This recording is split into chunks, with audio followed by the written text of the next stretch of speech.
Assalamualaikum warahmatullahi wabarakatuh. Innal hamdalillah nahmaduhu wa nasta'inuhu wa nastaghfiruh wa na'udzu billahi min shururi anfusina min sayyiati a'malina man yahdihillahu fala mudilla lahu wa man yudlilhu fala hadiya lahu.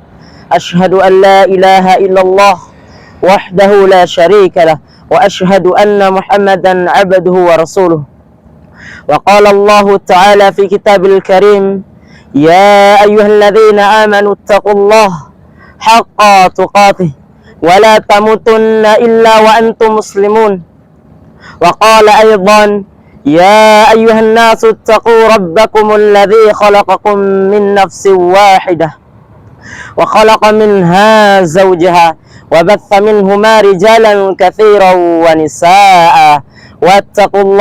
واتقوا الله الذي تساءلون به والأرحام إن الله كان عليكم رقيبا يا أيها الذين آمنوا اتقوا الله وقولوا قولا سديدا يصلح لكم أعمالكم ويغفر لكم ذنوبكم ومن يطع الله ورسوله فقد فاز فوزا عظيما فإن أصدق الحديث كتاب الله وخير الهدى هدى محمد صلى الله عليه وسلم وشر الأمور محدثاتها فإن كل محدثات في الدين بدعة وكل بدعة ضلالة وكل ضلالة في النار إلى النار.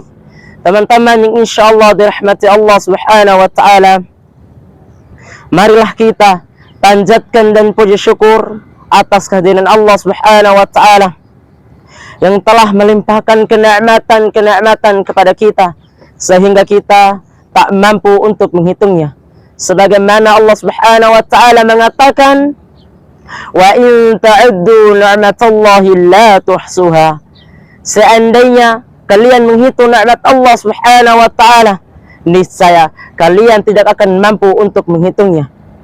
Semoga kita termasuk orang-orang selalu bersyukur kepada Allah subhanahu wa ta'ala yang telah melimpahkan kenikmatan kepada kita sehingga kita dapat melakukan aktivitas yang diperintahkan oleh Allah subhanahu wa ta'ala.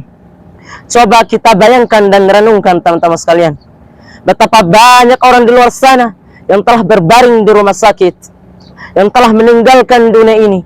Karena apa? Karena Allah subhanahu wa ta'ala telah mengangkat kenikmatan kepadanya, telah mencabut kenikmatan kepadanya, sehingga mereka tak lagi mampu melaksanakan perintah-perintah Allah subhanahu wa ta'ala seperti mengumpulkan pundi-pundi amal soleh untuk memberatkan timbangan mereka pada yaumul qiyamah.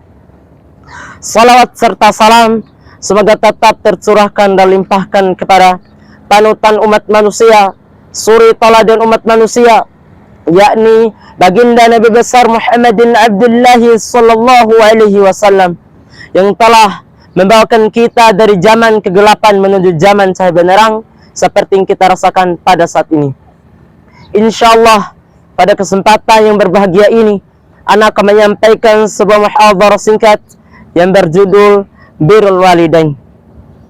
Ketahuilah teman-teman sekalian, bahwasanya kedua orang tua kita telah memperjuangkan nyawanya demi kita. Perjuangan yang pertama ditujukan kepada perjuangan seorang ibu.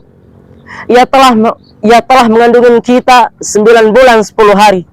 Setelah itu, lalu ia melahirkan kita di muka bumi ini. Tidak lepas dari itu teman-teman sekalian, lalu seorang ibu memberikan susu kepada anaknya, dan seorang ibu selalu menyayangi anaknya sepenuh hatinya dari anaknya dilahirkan sampai anaknya tumbuh dewasa. Belum lagi ketika anaknya bangun di tengah malam, lalu ia menangis barengnya kepada ibunya. Tetapi seorang ibu tetap bersabar dan istiqamah dan memberikan terbaik bagi anaknya.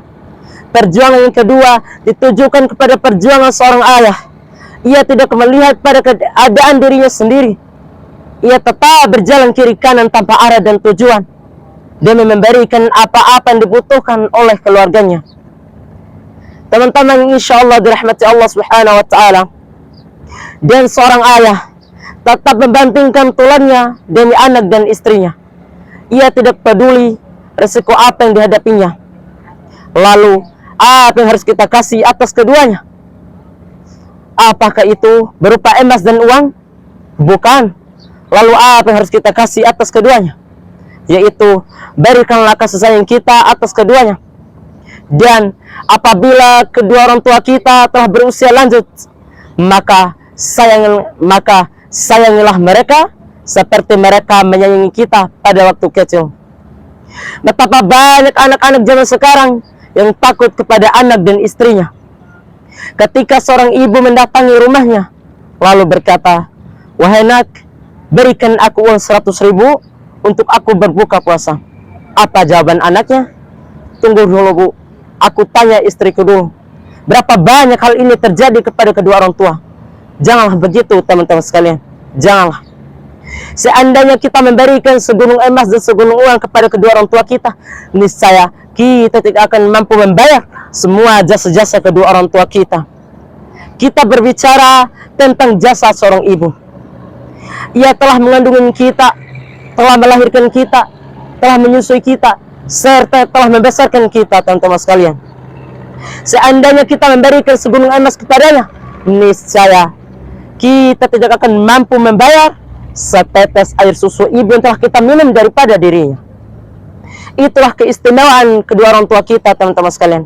Yang masih hidup, yang masih lengkap kedua orang tuanya, maka sayangilah, cintailah, dan berilah kebahagiaan kita atas keduanya, serta sisipkan waktu kita atas keduanya. Teman-teman, insya Allah dirahmati Allah subhanahu wa ta'ala. Dan apabila kedua orang tua kita telah meninggalkan dunia ini, lantas apa yang harus kita kasih atas keduanya? Apakah makanan dan minuman, perhiasan dan pakaian, serta kebahagiaan kita atas keduanya? Bukan, teman-teman sekalian, bukan. Itu semua tidak akan berarti jika seseorang telah meninggalkan dunia ini. Lantas apa yang harus kita kasih atas keduanya?